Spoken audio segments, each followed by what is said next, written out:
Mi nombre es Diana Mariles, yo les voy a presentar los signos de alarma en el puerperio y cómo cuidarse luego del posoperatorio del puerperio. Entonces, signos de alarma en el puerperio inmediato y cómo cuidarse después del parto. Este es nuestro primer simposio del binomio madre e hijo. Entonces, dentro de lo que vamos a hablar hoy, nuestra tabla de contenido, vamos a hablar de generalidades, signos de alarma, binomio madre e hijo, rol del profesional de enfermería y retos del profesional de enfermería. Iniciamos con generalidades, entonces empecemos con qué es el puerperio. El puerperio es el periodo posterior luego del parto, que inicia desde el minuto cero, desde que empieza el alumbramiento y va hasta los 35 o 45 días. Ese se divide en tres periodos, está el inmediato, mediato y tardío. El inmediato va de la primera hora hasta las 24 horas postparto y el mediato del segundo día hasta los 13 días y el tardío inicia de los 13 días hasta los 45 días, que esto generalmente le llamamos a la cuarentena, donde deben haber varios cuidados y varios signos que tenemos que tener en cuenta para activar una alarma frente a alguna de las complicaciones que se puedan presentar. Dentro de ellos tenemos que verificar que las principales causas de muerte materna son más o menos el 80% de las causas maternas se encuentran divididas en 4. La primera de ellas y la más importante o la que más se profundiza en el posparto son las hemorragias graves. Luego van las infecciones, que estas también son de prevalencia luego del posparto, y la hipertensión gestacional, que hablamos de preeclampsia, eclampsia, que esos son síntomas y signos que se presentan durante el embarazo que posteriormente pueden llegar a producir una preeclampsia. Y los abortos peligrosos, pues que son los abortos que se inician en el embarazo temprano. Entonces, complicaciones en el puerperio inmediato. Dentro de nuestro rol como enfermero es importante educar al paciente siempre, frente al puerperio sobre la importancia de reconocer los signos y síntomas de alarma que se pueden postergar durante 6 semanas, las cuales pueden llegar a presentar varias complicaciones y que deben ser atendidas con una intervención médica oportuna, que son 4, que son las que vamos a hablar durante hoy. La preeclampsia posparto, la hemorragia posparto, la sepsis posparto y la depresión posparto, que es un índice emocional que es muy importante que también tengamos la valoración efectiva. Entonces, iniciamos con signos de alarma en el puerperio inmediato con la preeclampsia posparto. Esta se produce luego que la mujer tiene su parto y sigue con sus presiones arteriales elevadas y pues en el examen de orina sigue con unas proteínas. Este es inmediatamente después del parto. Para esto tenemos que realizar una adecuada valoración del paciente durante el puerperio. Se realiza con la toma de tensión las 2 primeras horas durante cada 30 minutos, verificando que no vaya a haber una hipertensión, que la clasificamos en las maternas de 140/90 y mayor a esto, siempre es lo que se verifica. Los signos de alarmas como son la cefalea, los cambios en la vista que son los fosfenos, la tinnitus que también se puede presentar, dolor epigastrálico, náuseas y vómito y pues en esto también es muy importante que en el puerperio verifiquemos que nuestro paciente tenga una adecuada eliminación de orina, puesto que ya le hemos administrado bastante líquido en el parto. Entonces, en la hemorragia, otro signo de alarma frente a la hemorragia posparto, entonces ya sabemos, como nos comentó nuestra compañera Alejandra, la hemorragia posparto se considera si se estima más de 500 milímetros de sangre perdidos en el parto. En la cesárea son 1000 y pues que también se puede verificar si hay una caída del hematocrito mayor al 10%, que esto se necesita una transfusión. Dentro de estos signos, pues estamos las 4 T's, que es el tono, trauma, tejido y trombina, que estos 4, el más importante o el que más frecuente se presenta es la tonía uterina, que esta es la incapacidad del útero de contraerse. Ese suele pasar entre el 70% y esto se produce mucho es por partos prolongados. Ahí es a donde nuestra intervención como enfermeros es importante verificar la involución uterina, que tenemos que verificar que luego del parto siempre queda el útero a la palpación umbilical y este tiene que ir disminuyendo paso a paso.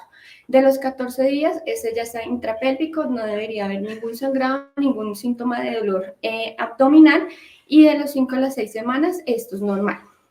Luego, vamos a hablar otro signo de alarma, que es la sepsis posparto que puede pasar. Entonces tenemos que verificar los signos de SIRS, que entre ellos los de SIRS son de respuesta inflamatoria del cuerpo. Entonces en ellos hablamos de fiebre, que son temperatura mayor a 38 grados, taquicardia, que es una frecuencia cardíaca mayor a 90 grados. En estos shock o una sepsis posparto nunca va a haber hipertensión, sino a lo contrario va a haber hipotensión, porque se puede prevenir un shock hipovolémico.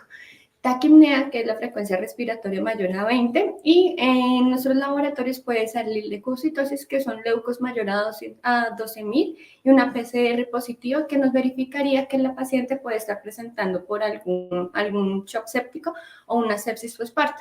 Alguna de las síntomas que puede llegar a tener o por qué se puede producir una sepsis es por una secreción vaginal de mal olor, que puede haber remanentes sanguíneos todavía, y la mastitis, que son los más comunes, o en algunos otros casos los cuidados en la cesárea, en las heridas quirúrgicas.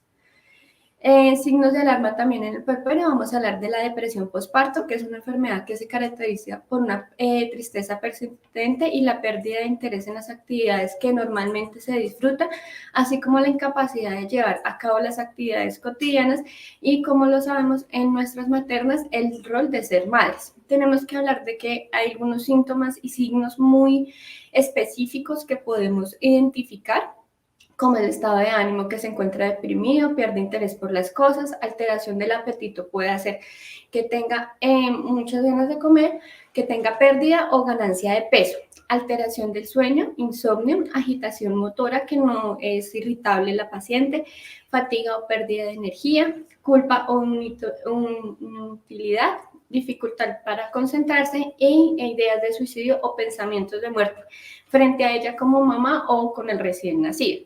Para esto existe una escala, la escala de depresión postparto en Burgui, que con ella identificamos, es una escala que nos da 10 ítems, donde verificamos que si mayor de 10 nos da cada pregunta, esto nos identifica que la paciente está pasando por una depresión postparto.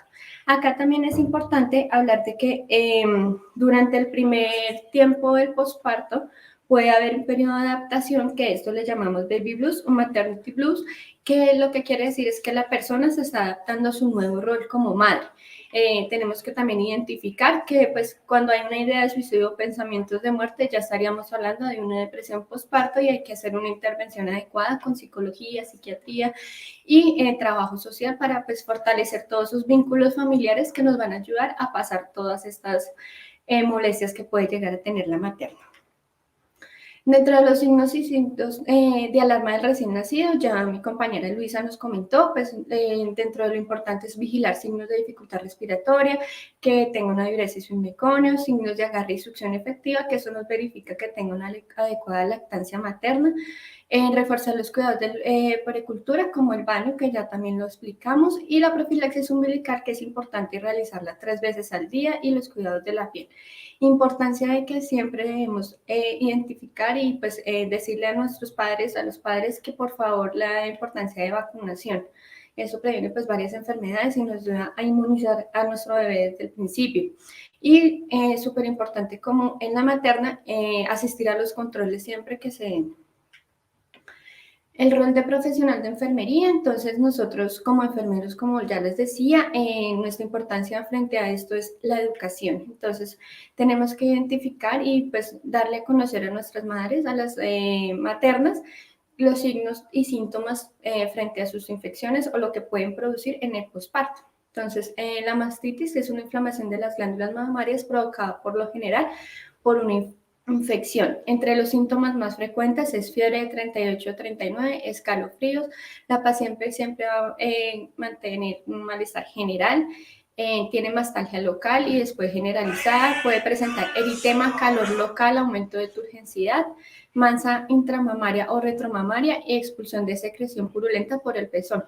Esos son los síntomas más prevalentes. eso, ¿qué medidas podemos hacer para que esto se prevenga? Entonces, identificar que se haga un adecuado vaciamiento de la mama y pues obviamente verificar que no haya agrietamientos en las pezones, que pues esto es difícil, digamos, cuando ya al inicio de la lactancia es lo más complicado, ya luego al momento de tener un adecuado agarre y succión el bebé, pues va a ser mucho mejor y va mejorando frente al tiempo.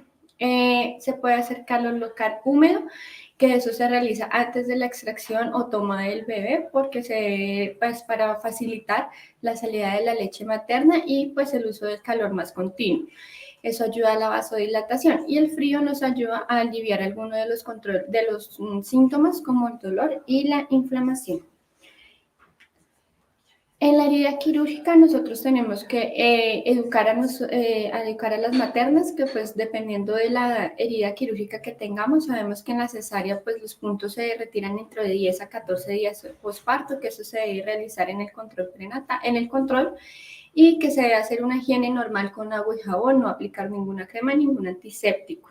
Y en el parto vaginal los puntos ellos se van reabsorbiendo y se caen solos. Y también importante decirles que esta región también se puede lavar con agua y jabón.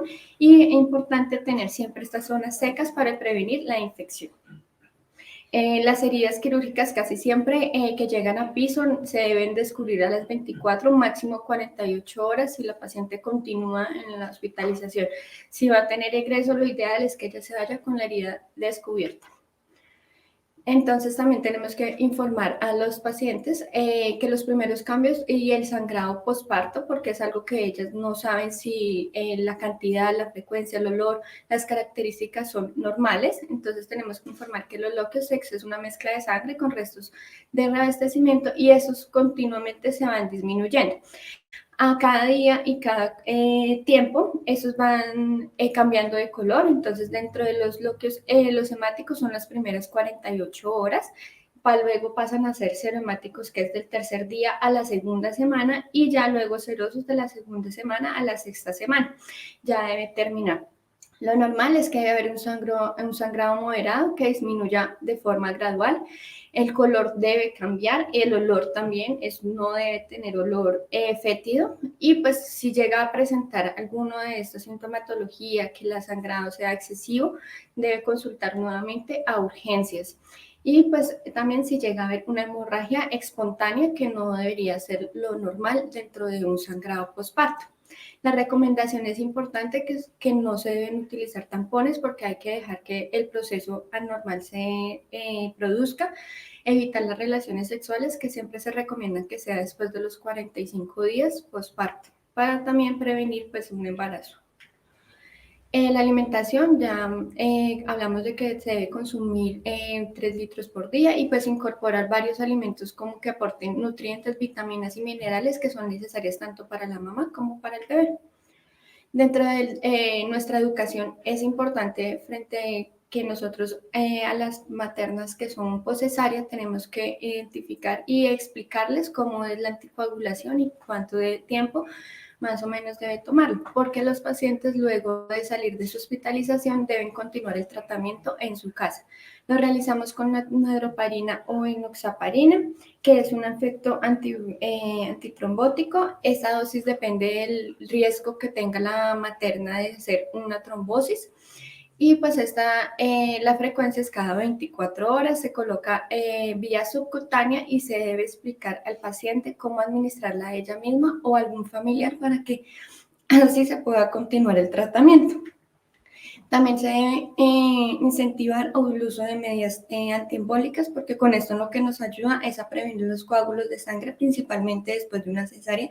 Es lo ideal que se debe utilizar. El uso de media nos ayuda con el dolor, la sensación de pesadez en las piernas, y ese se debe utilizar por lo menos de 10 a 15 días luego de la poscesárea.